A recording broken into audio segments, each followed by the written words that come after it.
All right. Hi, everyone. Good morning, afternoon, and good evening to every one of you. I hope you're doing well. Welcome to EcoBusiness's third Lunch and Learn session on nature-based solutions and the state of play in Asia. My name is Ami, and I'm very pleased to be hosting you today for this session.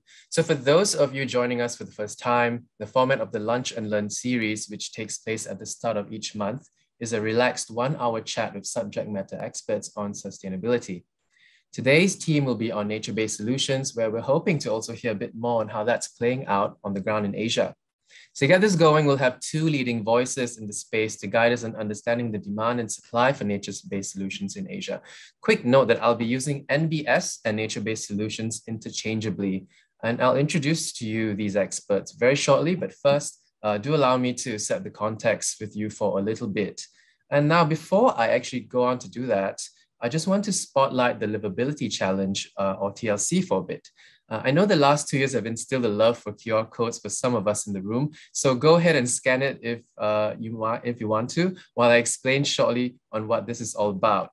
So TLC is back this year on a search for innovative solutions to combat urban challenges of the 21st century. As the world's population is expected to increase to 10 billion by 2050, current infrastructure and resources are straining to catch up. The TLC process is a quest of how we can live sustainably and within our planetary boundaries. From 14th January to 13th April 2022, the Livability Challenge sought out disruptive, game-changing solutions to help cities accelerate decarbonization, meet increasing demand for food, and conserve our planet's natural ecosystems. So now we have our finalists, and we'd like to invite you all to join us on 9th June, 2 p.m. at Marina Bay Sands Expo to witness more history in the making. So scan that QR code for more details if you have not already, because we're going to move on quite soon. This finale is in partnership with Ecosperity Week 2022, and finalists will stand a chance to secure the grand prize of up to $1 million in grant funding for project development by Temasek Foundation, as well as a minimum of $100,000 of investment by Amasia, Planet Rise, Purpose Venture Capital, Quest Ventures, and Silverstrand Capital. All right, so now let's get started on the topic at hand now that I've done that plug. So the NBS concept really is firmly grounded in knowledge of drivers shared between biodiversity loss and climate change. So we'll pretty much set the context via these parameters. For example, land use change through industrial agriculture is the biggest driver of biodiversity decline and the second biggest source of greenhouse gases. And this is an area where we do see some nature-based solutions in action. So to talk more about climate change and biodiversity, climate change and biodiversity loss represent increasing risks to society and economy. The world is in danger of losing 10% or more of its total GDP by the end of the century, and this is the top takeaway from a recent stress test study that looked at the consequences of failing to address climate and environmental risks. Now, to put that into perspective, using the most recent economic and human crisis, the COVID-19 pandemic trimmed a full 6% of global GDP in 2020. Now, already insured losses from extreme weather events worldwide exceeded $100 billion in 2021. So today, really, there is a need to consider approaches that are able to advance development goals and induce economic recovery while avoiding exacerbation of environmental risks. So countries in Asia are certainly not spared. Let's take Malaysia as a country case, all right? The flooding across 6 states in Malaysia in December 2021 damaged infrastructure, living quarters, vehicles, and other forms of assets, which racked up an estimated 6.1 billion ringgit in loss. Also, a 2016 study found that landfalling typhoons in East and Southeast Asian countries have intensified by 12 to 15%, with the proportion of storms of categories 4 and 5 doubled or tripled in number. I'm sure our audience from countries like the Philippines would really understand what we're talking about here, right? So why is nature-based solutions in the picture then, right? So nature-based solutions hold the potential to address the interlinked environmental crisis that is undoing our developmental progress. Research indicates that nature-based solutions can provide over 1/3 of the cost-effective climate mitigation needed between now and 2030 to stabilize warming to below 2 degrees Celsius, achieving nature's mitigation potential of 10 to 12 gigatons of carbon dioxide per year. So as a result of all that, nature-based solutions are one category of approach that have become prominent in business and international policy circles globally. To give you a taste of that, 2/3 of the signatories of the Paris Agreement included NBS in their climate agenda, and nature was a dominant theme at the recent COP26 for the first time as well. So big deal is becoming a big deal. So with all that hoo-ha and all that context I've set, what is NBS, right? So there are several definitions out there, and the one we've highlighted to you on the screen right now is from the International Union for Conservation of Nature. But really, in short, it's really about working with natural capital to solve problems and increase livability, right? Other areas addressed by NBS also include flood and erosion control, coastal defense, cooling and shading, food and water security, livelihoods, cultural value, and social capital. So all of this comes together to support biodiversity and human well-being, which in turn represents a holistic approach towards realizing sustainable development. In fact, nature-based solutions often deliver various benefits simultaneously and involve cross-cutting processes in implementation. So let's give an example of a large park in a city, right?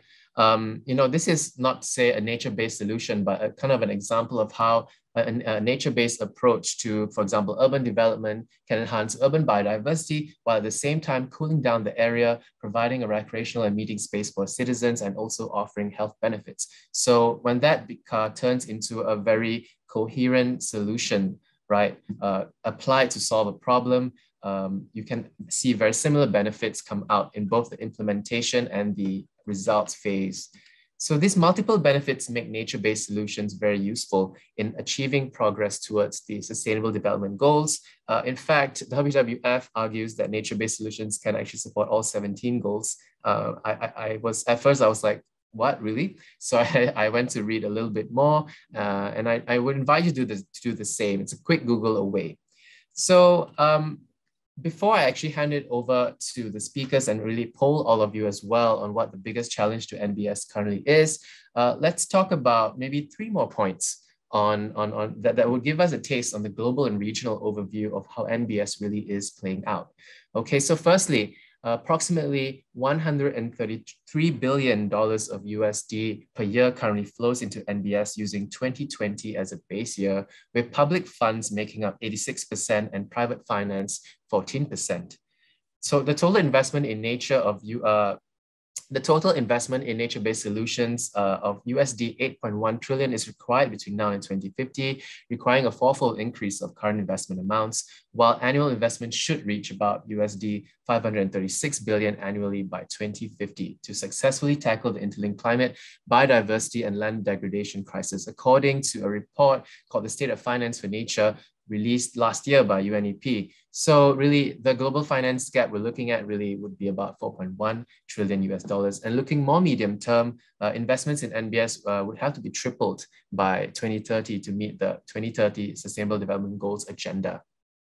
The second thing I want to talk about is the carbon sequestration potential of NBS, which is really touted as one of the most common benefits of NBS. So there have been studies on the value per hectare of different types of NBS, and a literature review of 20 nature-based solutions for climate mitigation, for example, estimated that the total net mitigation potential of all these 20 measures that were selected in the basket might exceed 23,000 teragrams of carbon dioxide equivalent per year as an upper bound.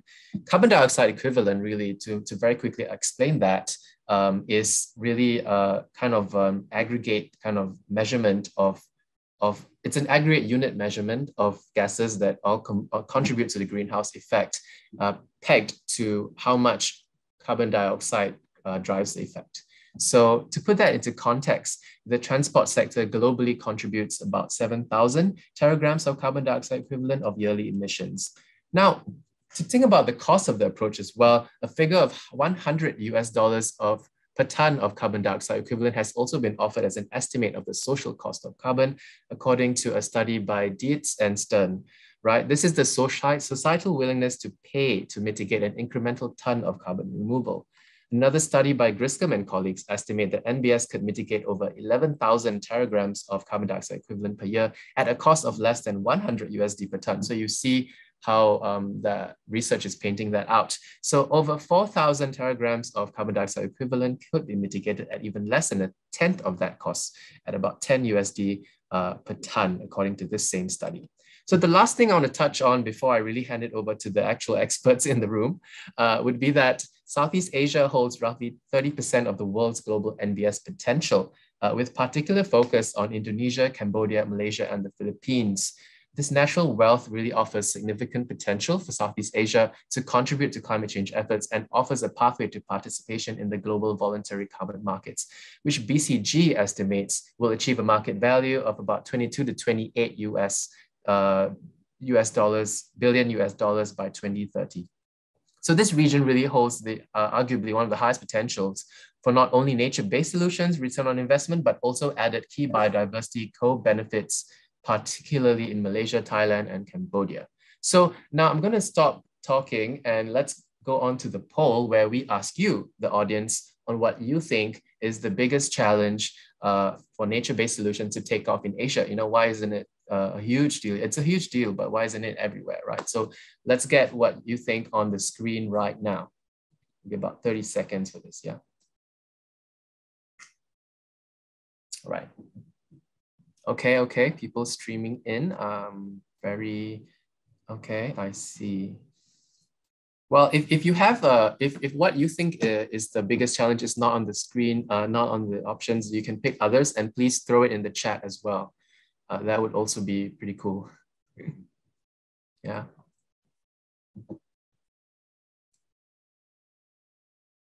Okay, we'll end the poll once 30 seconds is up. And okay, so let's see the results. Okay, so most of you, a majority of you, 44% think that it's the lack of supportive policy environments. So, okay, and the rest of you chiming in on the financing gap, lack of appropriately skilled talent to bring it up to mark, and also the lack of standardization. So, well, speakers, do feel free to take this into account as well as you share what you have to share later on. Okay, so now let's move on to our experts, right? So from now to about maybe 12:35 to 12:40 or thereabouts, our experts who are joining us for today will take us on a deeper dive for this topic and on what the state of play looks like in Asia and beyond. So let me introduce the two of them. First off, we'll introduce Kavita Prakashmani, who is CEO at Mandai Nature. So at Mandai Nature, she works with partners to drive nature-based solutions for climate change, focusing on green and blue carbon, including protecting and restoring tropical forests, mangroves, and peatlands, while also providing habitats for wildlife and critical ecosystem services. Right. We also have Mikkel Larsen, CEO of Climate Impact X. And so prior to this, he was the Chief Sustainability Officer of DBS Banking Group and has held leadership positions in UBS, Citigroup, and KPMG. He was also one of the early pioneers of the International Task Force on Nature-Related Financial Disclosures and of Singapore's emerging Stronger Task Force to develop a more carbon-conscious society. So now both their bios in full can be found on the microsite that you all probably registered through. So please feel free to refer to that if you'd like a more fully fleshed out bio of each of them. So thanks both of you for joining us today. I'm going to actually hand over the time to Kavita first to get us going on this deeper dive into what's going on in nature-based solutions in our backyard. So without wasting any more time, Kavita, it's all yours. Thank you, Ami. That's a brilliant introduction. And I will try and get my slides up so that we can actually have this discussion. Excellent. Thank you. It's awesome when technology works. Well, thank you everyone for your interest in nature-based solutions for climate. I'm going to do a quick run through to give you a, what's the state of play right now in nature-based solutions, and starting with the next slide, which just kind of looks at where we are in the context of Mandai Nature. So if you can go to the, if you can go to the next slide, it's just a quick introduction to Mandai Nature, which, as Ami said, we are a new nonprofit based out of Singapore, working in Southeast Asia. We are coming from a very wildlife focus, being started by the Mandai Wildlife Group, which you've all hopefully been to, Singapore Zoo and other parts here.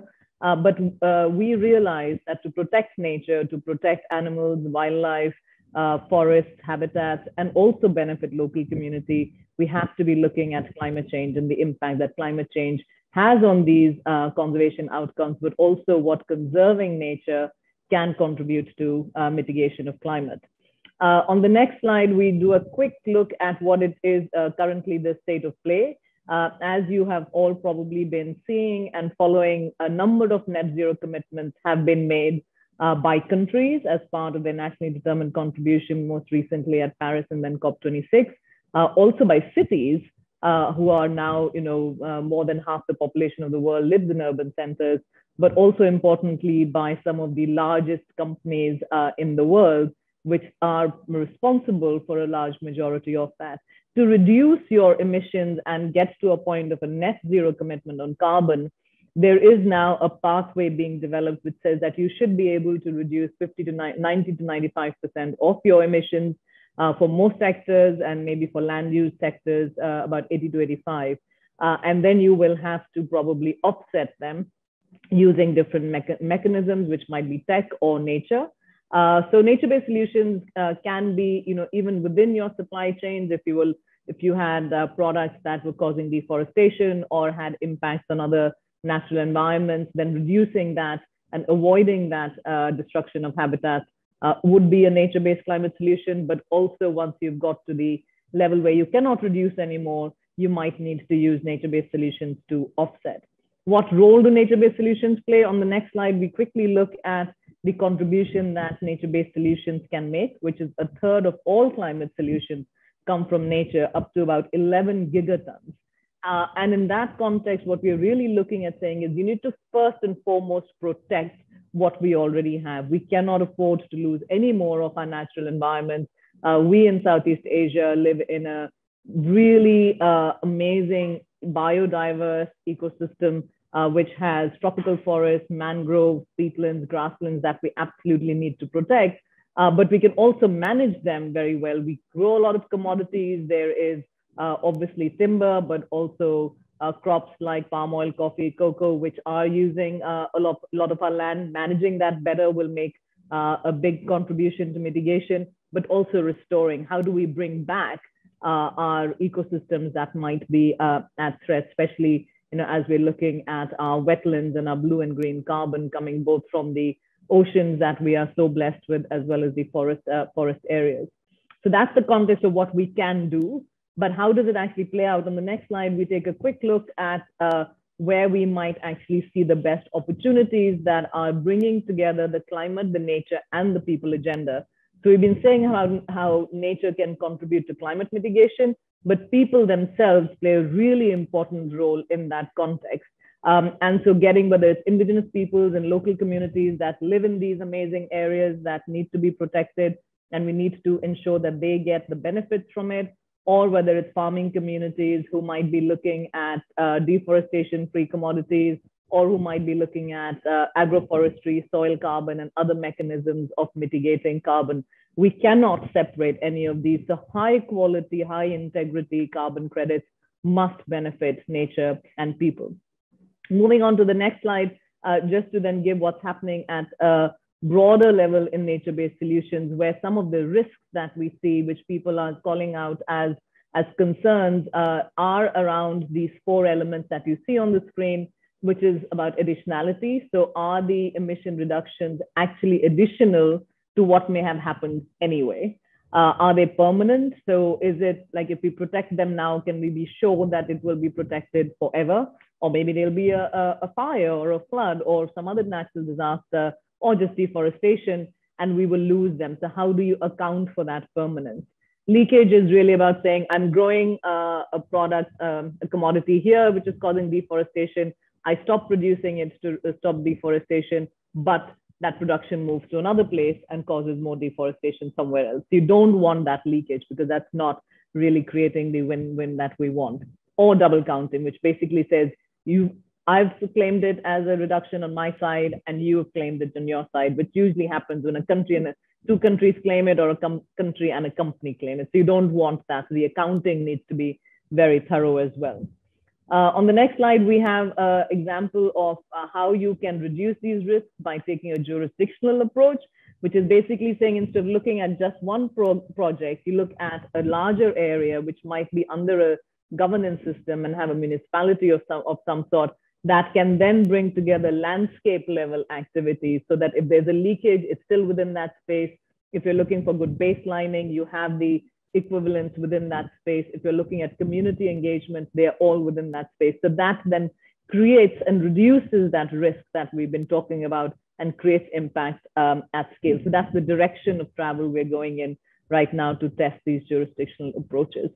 On the next slide, we have an example of how we are looking at these standards and certification to ensure that these projects and even the jurisdictional approaches are providing the outcomes that we want. And two examples here are from Vera, which have a verified carbon standard, but also look at climate community biodiversity benefits and jurisdictional benefits.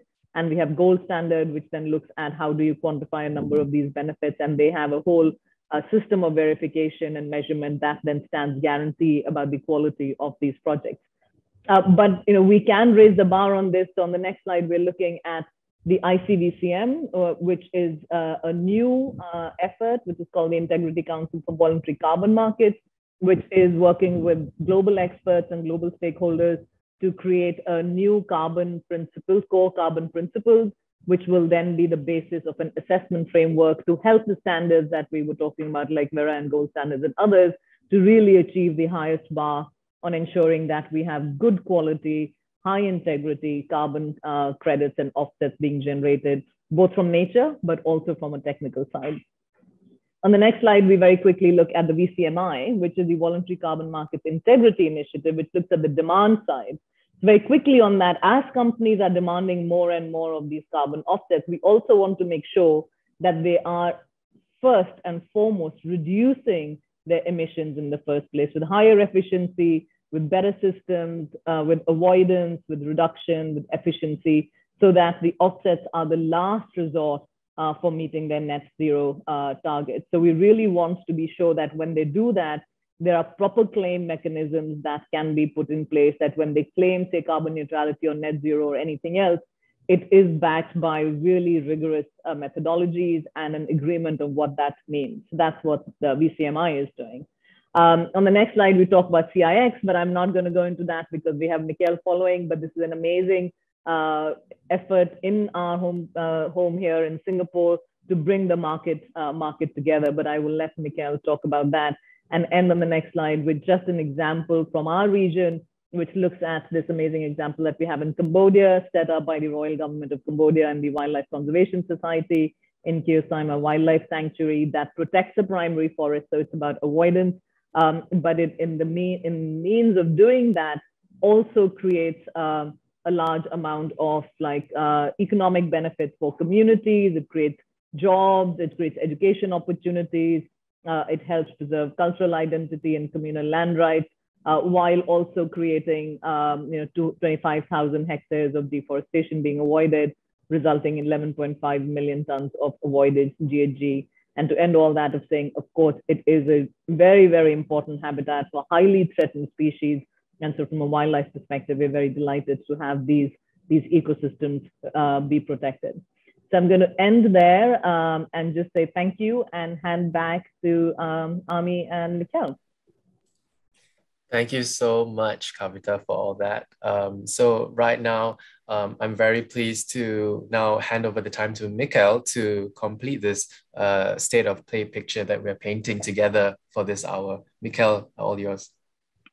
Thanks a lot, Ami, and thanks for the kind introduction to both of you. I'll try and see if I can do a bit here in my part to repeat some of the key messages that Kavita already made, because some of them bears repeating. And then building on that, try and explain what we're doing at Climate Impact X to try and solve for some of those really important trust issues that the carbon market has been solving for ages, but still haven't really gotten to find a good solution for.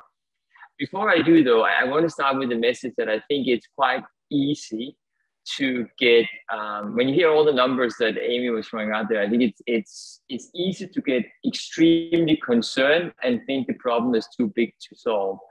And in truth, climate change and biodiversity paired together two enormous crises, it's easy really to start to lose focus and believe it's impossible to do. I think we therefore need to be really, really focused on some of the practical tools that we have available to us today. Carbon market is one of them. It's not the only one, but I think it's a glimmer of hope of what a market that can get to look like that can solve some issues at scale. So let me try and dig into this. So why is it that I keep saying that I'm so critically think that nature-based solution is the right thing? One thing that carbon credits does well, it creates income. We keep talking about that we need funding, but actually what we need is we need income. And income is very different, of course, because once you give people an income, an alternative source of living, then the incentive to cut down forestry goes away. Funding, which obviously has to be paid back, does not do that. Nature-based carbon solutions do something unique as well in that it's immediately available. It is cost effective compared to some of the technology solutions we have out there. It creates a number of additional benefits. Some people call them co-benefits. I think many of the project developers will call them the core benefits. That's why they're heart and soul are into these things. And as we saw in some of Kavita's slides, there's actually a really strong supply pipeline that can be developed. And this is at a cost of less than $20. And if you get a carbon price rising to $50, which is 3 times more than it is today, you will unlock an additional, another, I think, 2 or 3 gigatons. So one myth that I want to kill up front is there's been a lot of studies suggesting that if you just protect 3% of nature, then you effectively capture 50% of the irrevocable carbon. And therefore, in a way, that's a good thing, because then actually the challenge is much smaller. And the message here is it is absolutely critically important that we focus on where the money makes most impact. And there are certain areas of irrecoverable carbon. But it is equally true that 70% of all forestry lies within 1 kilometer of the forestry borders. And that tells you something, a mental picture around every forest pretty much being at risk at this point in time.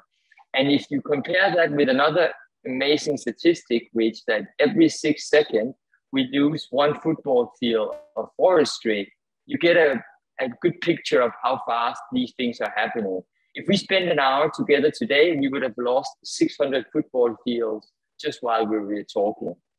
But anyway, we're not about to talk. So one more thing, if we talk about where are these things, where can we create all this impact?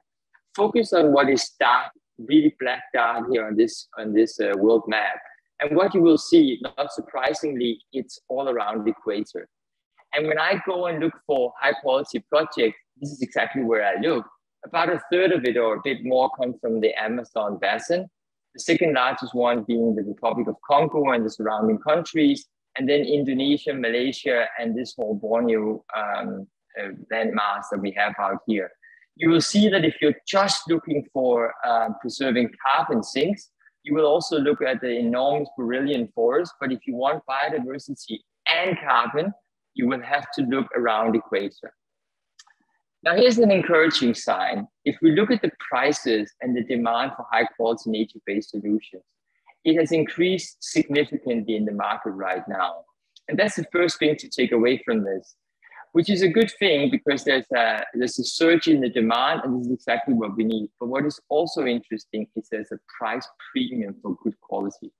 Now, it is not nearly as large as we want it to be. It's around $2 to $3 above normal other carbon solutions. And we need it to be much, much higher to equate to the additional services that I talked about. But it is a sign, and it's an increasing sign, that people are willing to pay for quality projects if they can be delivered. Now, Kavita already talked a little bit about some of the problems that exist in the market today: additionality, permanence, leakage, lack of scaling, and how do we engage local communities. And she also mentioned some of the industry initiatives to tackle this. She mentioned the jurisdictional programs, which I think is critically important. I know it's receiving a little bit of criticism, no, actually a lot of criticism, but if we're trying, because the criticism arises generally from the fact that dealing with government is always complicated. How do you hold them responsibly? and how do you force them to act? But the reality is that we're living in a complicated world. And if you want impact at scale, you've got to be working at jurisdictional levels. Another thing that is happening right now on the bottom right of this slide here is what's called the Oxford Principle, which is an acceptance that today we need both to preserve sinks and we need to build tech solutions. It's not an either or. But in my view, if we focus too much on the tech solutions and too quickly, it's really, we are putting all of our bet on future technologies. So we need nature for now, and in fact, we need it forever because we need an incentive to create incentive to preserve the things. Now, what about our CIX, Climate Impact X? I'm not going to make a sales pitch around us, but what we are is we are a private-public partnership initiative here in Singapore that has stood up a number of different platforms that focuses on different types of carbon credits. But our heart and soul, I can tell you, and our starting point has always been in nature-based solutions. What we have decided to do is we've decided to say we're going to set a trust, we're going to solve for 4 areas of trust deficits today. One is in the lack of trust in the product, and that's all the stuff that we've been talking about. We are unwilling to sell about 50% of all the carbon credits that exist out there. That's a rough estimate. Secondly, there's a lot of concern today around the execution not being right. Sounds like boring stuff, but if the money doesn't go to the right people, if we allow the wrong people to come into this system and fund it, then we're going to go back to a problem again. And then we spend an enormous amount of time about thinking about how do these products not get misused. A lot of the criticism doesn't come from the product themselves, but actually from how they're being misused to not decarbonize as we should. And what we're trying to do is we're trying to build a community, and you're all welcome to join if you represent a corporate somewhere in Singapore or the rest of the world. But what we're trying to do is we're trying to say buying carbon credits should not be a single act where you go in and you try and buy forgiveness for something you've done. It should be an engagement in climate change where we learn from each other, and how we think about carbon credit is just one part of that solution. And then we spend a good amount of time thinking about the oversight of these projects, because reality is that the way the system is set up today is even if a carbon is sequestered, if subsequently it's released again because of forest fires or human activity, then we really have not achieved very much, but the carbon credit is not withdrawn in any way. So it's important that we keep having oversight over of these things. Now, finally, to re-emphasize Kavita's point, I think for those who really only focus on climate change, they would be excused for saying, well, carbon credits should be judged. The quality of carbon credits should be judged only on its carbon attribute. Is it permanent? Does it avoid leakage? Is it additional? But we don't think so.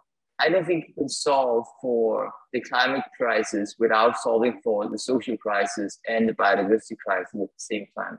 So we made a conscious decision to focus on carbon attributes, biodiversity, social integrity, and project governance, because that underpins everything.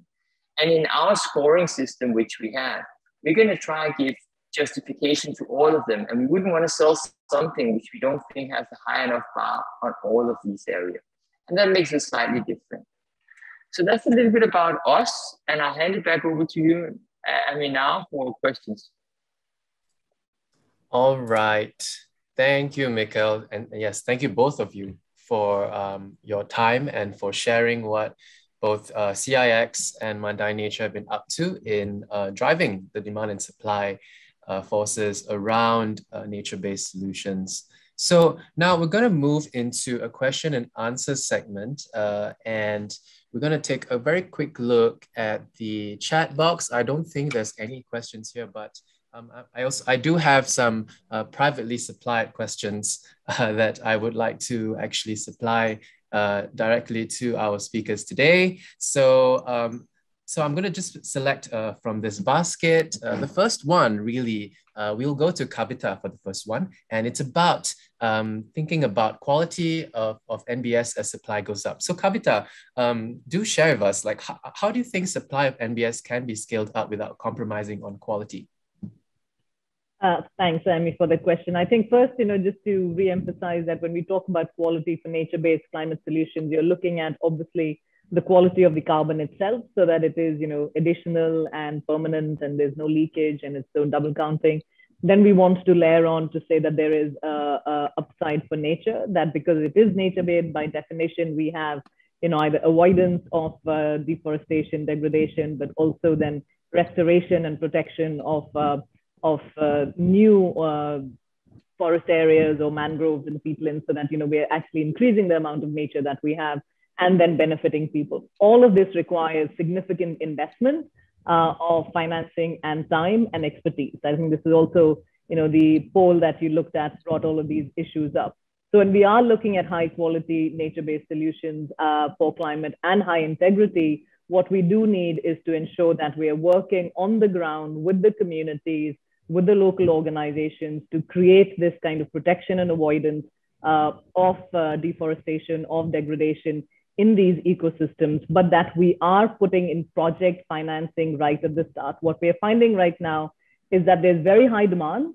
And so companies are willing to buy carbon credits at the end, but there is not enough investment going into the development of these projects, which take about 3 years to get up and running. Avoidance is a little faster. And the second thing that we're finding is that there's not the pricing, and this is where Mikhail will come in, is not sufficient to cover the cost and make it a standalone project. So you're looking at still being dependent on a lot of philanthropy, development money going into these projects. So, and then of course we can talk about policy, but I think really when you're looking at good NBS projects, you need the entire ecosystem to come together to support those projects on the ground, work with those communities, and create win-win for climate, nature, and people.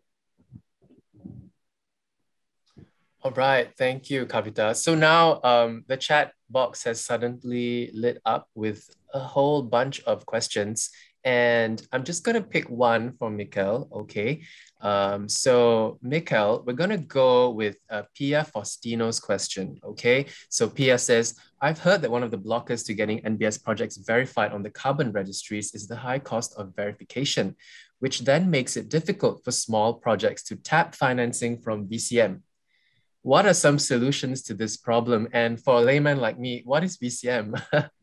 So go ahead, Mikhail. I'll start with the later one. VCM just means voluntary carbon market. There surely is a lot of lingo in this space that you have to learn to digest. So it's a really, really relevant question. Not only does it take a lot of time, 2 to 3 years, which is pretty obvious if you're growing new forest, but it didn't have to be the case if you're looking about avoidance projects, avoidance meaning stopping deforestation. It's also true that there's a real bottleneck right now. Projects are not coming through fast enough. So it's a cost issue. It's a timing issue where we don't have enough people who can do this work, and especially in Southeast Asia. So what can we do to try and solve some of these things? Reality is that those that exist right now, the standard setters, regulators, variables, they're trying to solve for these problems. They're building the capacity, and my sincere hope is that some of that capacity will be built right here in Singapore. It always appalls me that we are flying people out from the Western Hemisphere to come here and do the audits of our products right here in Southeast Asia. So the capacity is being built. In terms of making smallholders come to market with and refrain some of the cost, it isn't an easy thing to do because there's a natural trade-off with having the right level of rigor. But I think some of the things that we're starting to see some compromises where there are some reasonable assumptions being built in, where you can assume certain things in terms of things will be additional, for example. If we don't allow these things to happen, we're never going to allow this to come down to a price level of, say, a few $1,000s to get this online. We always talk about tech being the solution for this. And yes, it is true that we can have satellite monitoring and we can do all these types of things. And it will reduce cost, but it will never be cheap enough to get smallholders to come on. So the real solution to this is to find a practical middle ground where we don't ask them to write 400-page reports. And then we educate and we create something which is replicable. And let me spend one more second, then I'll shut up, which is today, one of the things that astounds me is we take a medium-sized project in Malaysia And there's a lot of learning going into that. And the next time around, we do another project in Malaysia, all of that knowledge is lost. So if you can make this replicable by standardization, and this can be done, then you will get very, very far. So those would be my medicines for this: replicability, a little bit of technology, and then allowing some level of shortcuts so that we don't penalize people who don't have large-scale projects.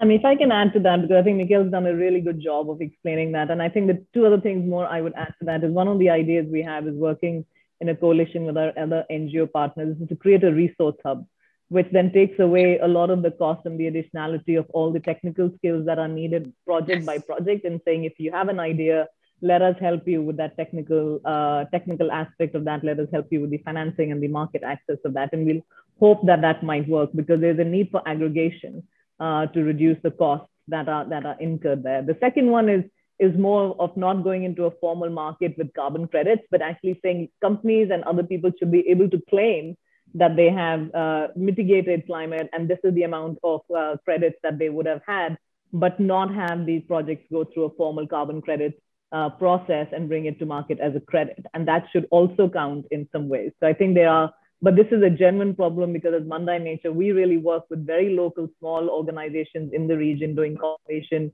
for nature and wildlife. And as Mikhail said, the opportunity to get them to monetize on carbon, to have long-term sustainable financing is big, but getting that scale of projects to have a carbon, a formally accredited, verified carbon credit coming out of that is very difficult.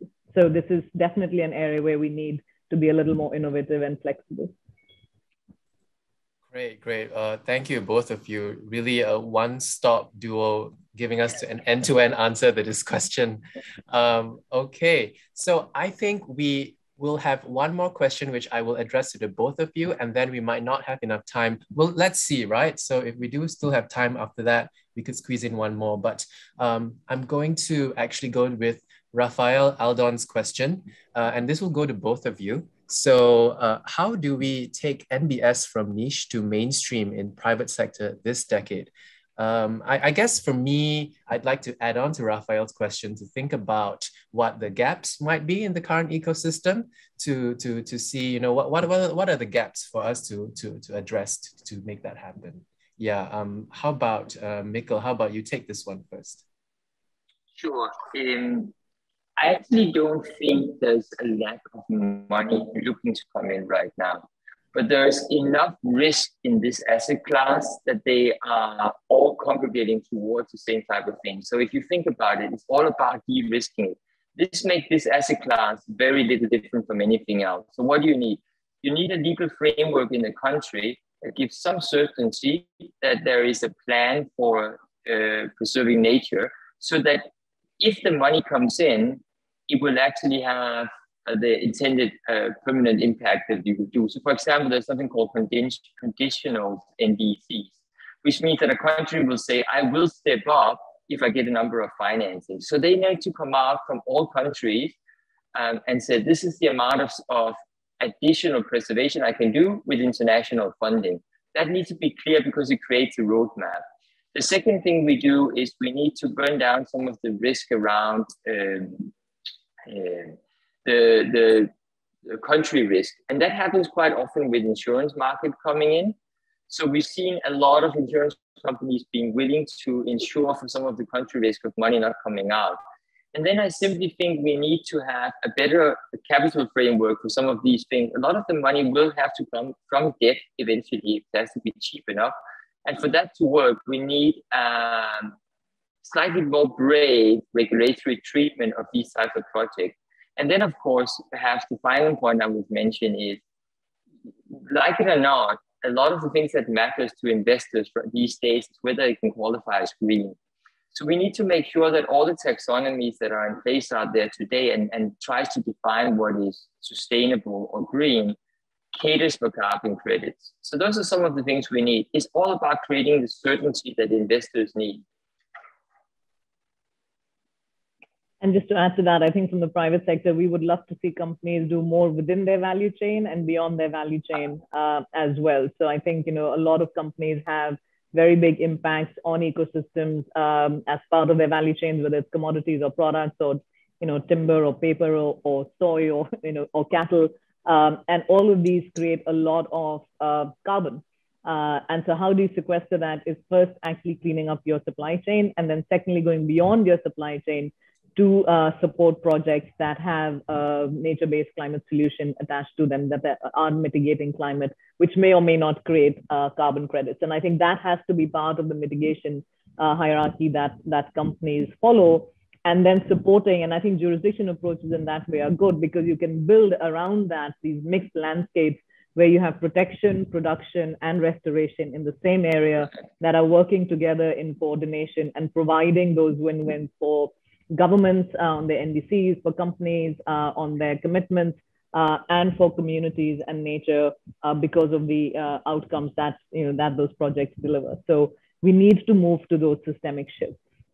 Can I jump in again, Amy, with one more question, which is perhaps slightly philosophical, but I think anybody who spent time in this industry will have thought about this issue here, which is that right now, the way we get private sector engagement into this is primarily through the carbon markets, because we're telling them those that emit should compensate.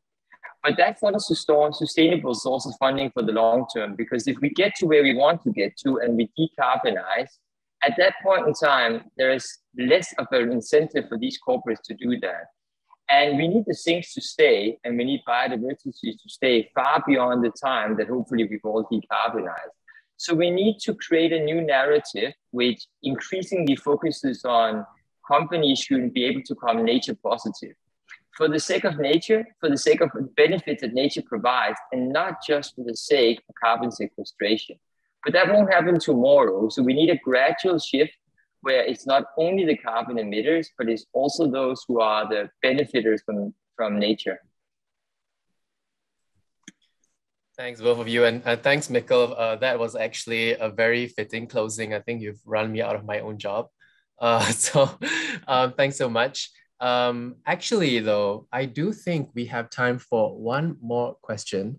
So maybe we can keep it brief, keep our answers brief, because I actually have a lot of questions. I have to actually peer over my laptop, so sorry about that. So, okay, so the last question that we'll probably ask, really, both of you could take this. This one came in privately, so you don't see it on the chat.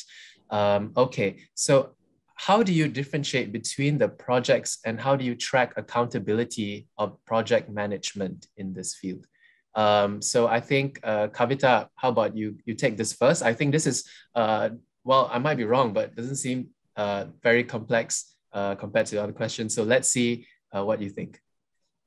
It is actually a good question, because it's difficult to keep track of all the projects that are running. And as I said, they're not even our projects; they're partner projects, or they're run by third parties. So I think there are many ways or platforms and portals that are being set up right now that are helping to do that, which basically will track what your projects are, and there's something called Cecil Earth, which does that, where your projects are geographically, what are the metrics, what stage they're at, how do you then move them forward. They provide transparency to project developers, they provide transparency to investors, and they can then track what carbon is being created and then hopefully take it to market. I think even within our own, this coalition that I was mentioning, what we are trying to do is also seeing what is the portfolio of projects within the partners themselves, but also see at every stage of those projects, what are the kind of activities that need to be embedded to ensure we get the triple win of carbon, climate, nature, and people, and then what good practice looks like. So I think there are many ways that you can track them like you would any other portfolio of projects that you have. But for us, the bigger thing is like, how do you ensure that at every stage of that tracking, you are actually maximizing the output from all the elements that we want.